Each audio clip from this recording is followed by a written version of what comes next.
Hi hello ನಮಸ್ಕಾರ, welcome back to my channel. Almost ಎಲ್ಲರಿಗೂ ಒಂದು ಕನಸು ಇದ್ದೇ ಇರುತ್ತೆ, ನಮ್ಮದೇ ಆದಂಥ ಒಂದು ಸ್ವಂತ ಮನೆ ಇರಬೇಕು, ಒಂದು ಕಾರ್ ಇರಬೇಕು ಅಂತ.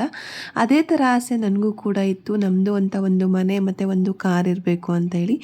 ಈ ಕ್ಷಣಕ್ಕೋಸ್ಕರ ನಾನು ತುಂಬ ದಿವಸದಿಂದ ವೆಯ್ಟ್ ಮಾಡ್ತಾ ಇದ್ದೆ. ಅಂತೂ ನಾನು ಅಂದ್ಕೊಂಡಿದ್ದಗಳಿಗೆ ಕೊನೆಗೂ ಬಂದುಬಿಡ್ತು. ಇವತ್ತು ನಮ್ಮದು ಕಾರ್ ಡೆಲಿವರಿ ಇದೆ, ಅದೇ ಲಾಗ್ನ ನಾನು ಇವತ್ತು ಮಾಡ್ತಾ ಇದ್ದೀನಿ. ಸುಮಾರು ದಿವಸದಿಂದ ಆ ಕಾರ್ ತೊಗೊಳ್ಳೋಣ, ಈ ಕಾರ್ ತೊಗೊಳ್ಳೋಣ ಅಂತ ಡಿಸೈಡ್ ಮಾಡೋದ್ರಲ್ಲೇ ಇದ್ವಿ. ಮಗ ಹುಟ್ಟಿದ ಮೇಲೆ ಕಾರ್ ತೊಗೊಳ್ಳೋಣ ಅಂತ ಅಂದ್ಕೊಂಡ್ವಿ. ಅದಕ್ಕೂ ಮುಂಚೆನೂ ಪ್ಲ್ಯಾನಿಂಗ್ಸ್ ಎಲ್ಲ ಇತ್ತು. ಯಾವಾಗಲೂ ನನ್ನ ಹಸ್ಬೆಂಡ್ ಹೇಳ್ತಾ ಇದ್ರು, ಎಲ್ಲದಕ್ಕೂ ಅದರದ್ದೇ ಆದ ಟೈಮ್ ಬರಬೇಕು, ಆವಾಗಲೇ ನಮಗೆ ಅದು ಸಿಗೋದು ಅಂತ ಹೇಳಿ. ಕೊನೆಗೂ ನಾವು ಸುಮಾರು ದಿವಸದಿಂದ ವೆಯ್ಟ್ ಮಾಡಿದ್ದಕ್ಕೂ ಒಂದು ಒಳ್ಳೆ ಕಾರ್ನ ನಾವು ಇವತ್ತು ಪರ್ಚೇಸ್ ಮಾಡ್ತಾ ಇದ್ದೀವಿ. ಮೊದಲಿಗೆಲ್ಲ ಕಾರ್ದು ಅಷ್ಟು ಅವಶ್ಯಕತೆ ಇಲ್ಲ, ಬಟ್ ಮಕ್ಕಳಾದ ಮೇಲೆ ಕಾರಂತೂ ಬೇಕೇ ಬೇಕು ಅಂತ ನಮ್ಗೆ ಅನಿಸ್ಬಿಡ್ತು. ಫಸ್ಟು ಟಾಟಾ ನೆಕ್ಸಾನ್ ತೊಗೊಳ್ಳೋಣ ಅಂತ ಇದ್ವಿ. ಆಮೇಲೆ ನಮ್ಮ ಡಿಸಿಷನ್ನ ಚೇಂಜ್ ಮಾಡಿಕೊಂಡು ಟಾಟಾ ಕರ್ವ್ಗೋಸ್ಕರ ನಾವು ಒಂದು 6 ಮಂತ್ಸಿಂದ ವೆಯ್ಟ್ ಮಾಡ್ತಾ ಇದ್ವಿ, ರಿಲೀಸ್ ಆಗುತ್ತೆ ಅಂತ ಹೇಳಿ. ಕೊನೆಗೂ ಟಾಟಾ ಕರ್ವ್ ಲಾಂಚ್ ಆದಮೇಲೆ ನಾವು ಕರ್ವ್ನೇ ಬುಕ್ ಮಾಡಿದ್ವಿ.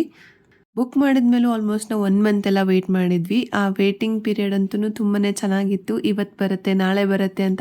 ಕೊನೆಗೂ ಆ ಎಲ್ಲ ವೇಟಿಂಗ್ ಪೀರಿಯಡ್ ಎಲ್ಲ ಮುಗಿದು ನಮ್ಮ ಕನಸಿನ ಕಾರು ನಮ್ಮ ಮನೆಗೆ ಬರುವ ಒಂದು ಟೈಮ್ ಬಂದೇ ಹೋಯಿತು. ಕಾರ್ ಡೆಲಿವರಿಗೂ ಅಷ್ಟೇ ನಾನು ತುಂಬ ದಿವಸದಿಂದ ಪ್ರಿಪ್ರೇಷನ್ ನಡೆಸ್ತಾ ಇದ್ದೆ. ಯಾಕಂದರೆ ನಾವು ವೈಟ್ ಕಾರ್ ತೊಗೊಳ್ಳೋದ್ರಿಂದ ಎಲ್ಲರಿಗೂ ವೈಟ್ ಕಲರ್ ಬಟ್ಟೆನೇ ತೊಗೋಬೇಕು ಅಂತ ಹೇಳಿ ಸುಮಾರು ಡ್ರೆಸ್ಸಸ್ ಎಲ್ಲ ತರಿಸಿ ಚೇಂಜ್ ಮಾಡಿ ಕೊನೆಗೂ ಎಲ್ಲರಿಗೂ ಒಂದೊಂದು ವೈಟ್ ಕಲರ್ ಡ್ರೆಸ್ಸಸ್ನ ಸೆಲೆಕ್ಟ್ ಮಾಡಿದೆ. ಇವತ್ತು ನಂಗೆ ಆಗ್ತಿರೋ ಖುಷಿನ ನಾನು ಹೇಗೆ ಎಕ್ಸ್ಪ್ರೆಸ್ ಮಾಡಿದರೂ ನನಗೆ ಸಾಕಾಗಲ್ಲ. ಯಾಕಂದರೆ ಕೆಲವ್ರ ಹತ್ರ 2-3 ಕಾರುಗಳಿರುತ್ತೆ, ಬಟ್ ನಮ್ಮದು ಅಂತ ನಾವು ಸಂಪಾದನೆ ಮಾಡಿದ್ರಲ್ಲಿ ನಾವು ಮೊದಲನೇ ಕಾರ್ ತೊಗೊಳ್ಳೋದು ಅನ್ನೋ ಖುಷಿನೇ ಅದು ಬೇರೆ ಆಗಿರುತ್ತೆ.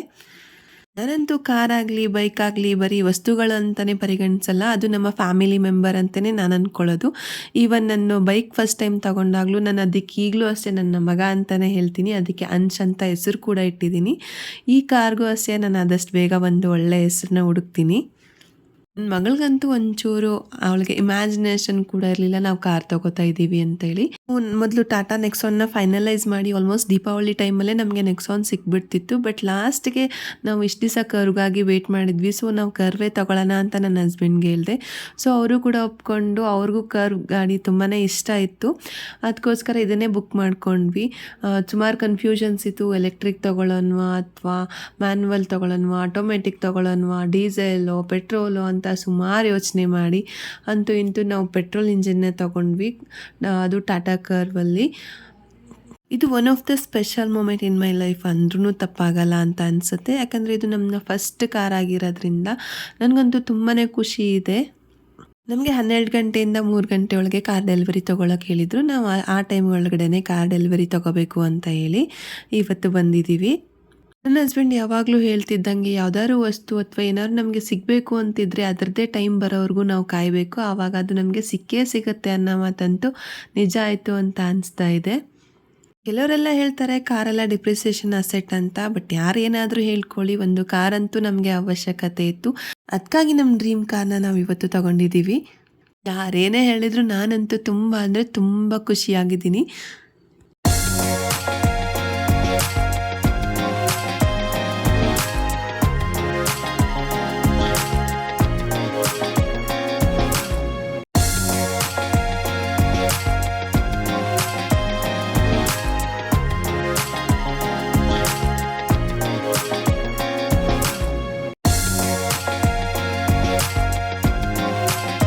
ಇವತ್ತಿನ ಈ ಲಾಗ್ ನಿಮಗೆಲ್ಲ ಇಷ್ಟ ಆಗಿದ್ದರೆ ವಿಡಿಯೋನ ಲೈಕ್ ಮಾಡಿ, ಹೇಗನ್ನಿಸ್ತು ಅಂತ ಕಮೆಂಟ್ ಮಾಡಿ, ಹಾಗೆ ನಿಮ್ಮ ಫ್ರೆಂಡ್ಸ್ ಜೊತೆಗೆಲ್ಲ ಶೇರ್ ಮಾಡಿ. ಇನ್ನೂ ನನ್ನ ಚಾನಲ್ನ ಸಬ್ಸ್ಕ್ರೈಬ್ ಮಾಡಿಲ್ಲ ಅಂದರೆ ದಯವಿಟ್ಟು ಸಬ್ಸ್ಕ್ರೈಬ್ ಮಾಡಿ. Thank you.